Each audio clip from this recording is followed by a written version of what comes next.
Hello everyone, DAF-1 notification is already here.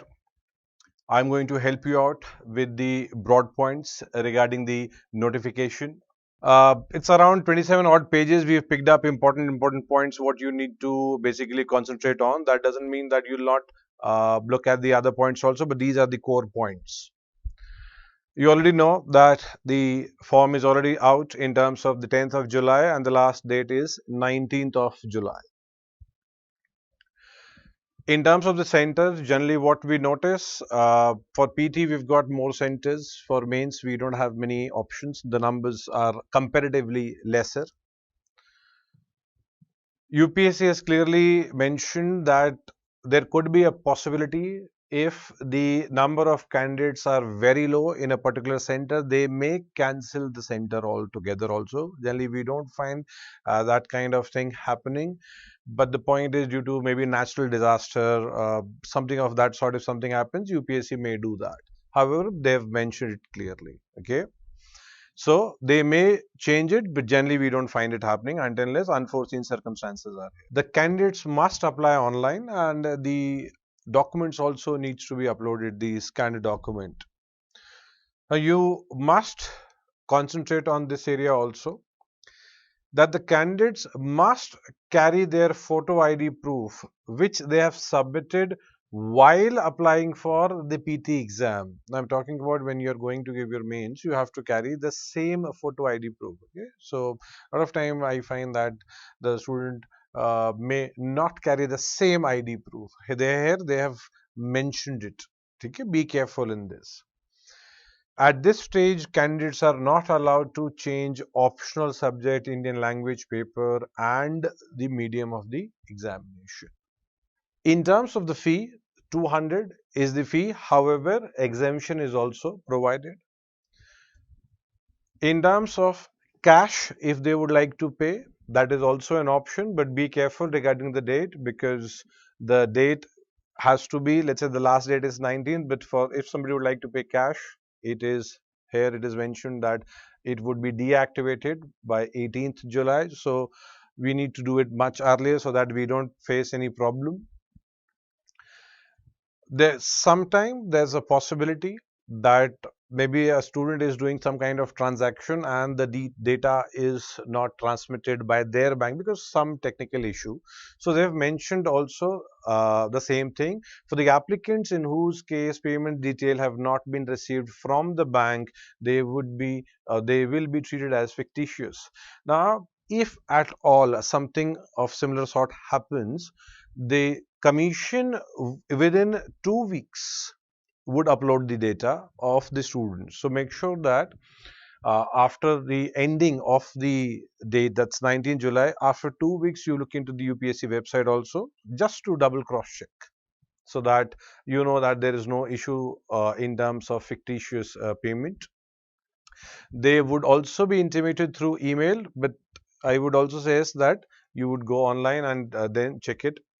And they have mentioned that they would be given further time also to upload the same and to prove or to give the supporting documents that yes, I did submit it and there was some issue. Okay, so you don't need to worry in terms of if at all your name comes into that list.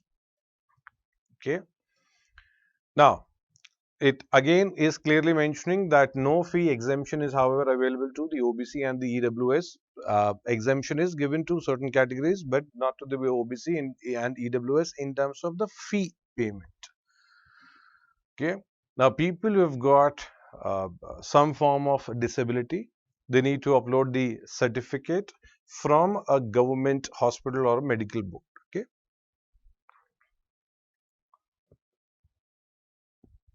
now the information earlier given by candidates in the application form for the preliminary examination will be cross-checked. So make sure that the information is same what you have filled. Okay. If there is any serious discrepancies, the candidates are liable to be refused admission. Okay. So in terms of the information, please double cross-check what you are filling. Now, people who are in government service, they need to inform their head of the department also, and that is what is mentioned. Persons in government service, now they have to, let's say here it is written that they are required to upload an undertaking, okay, and that is that they have informed in writing to their head of the department or the office, okay, that they have applied for the examination. Now, be careful. You have to have extra copies of the photograph similar to the one uploaded in the application form at the time of the examination. Okay. Now you also have to mention in which medium you would be giving your interview also. It's not restricted to the medium in which you are giving your mains. It's not that if you are giving mains in English, you have to give your interview in English only. You have the option.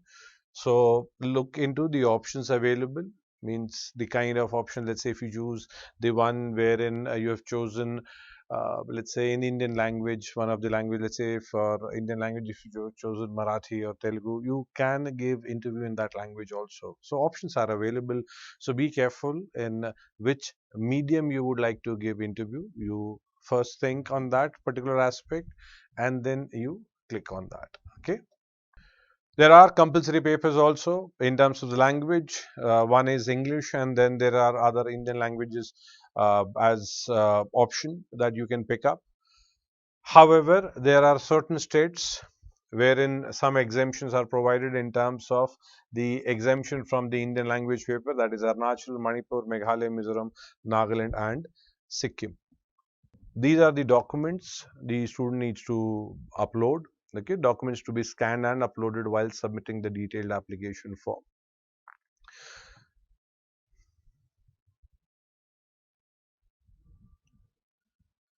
I hope all of your issues are sorted out, but if at all there is some problem, in the description there would be a form. Fill it up and we'll respond ASAP. Don't worry, we know that the time is short. We would respond.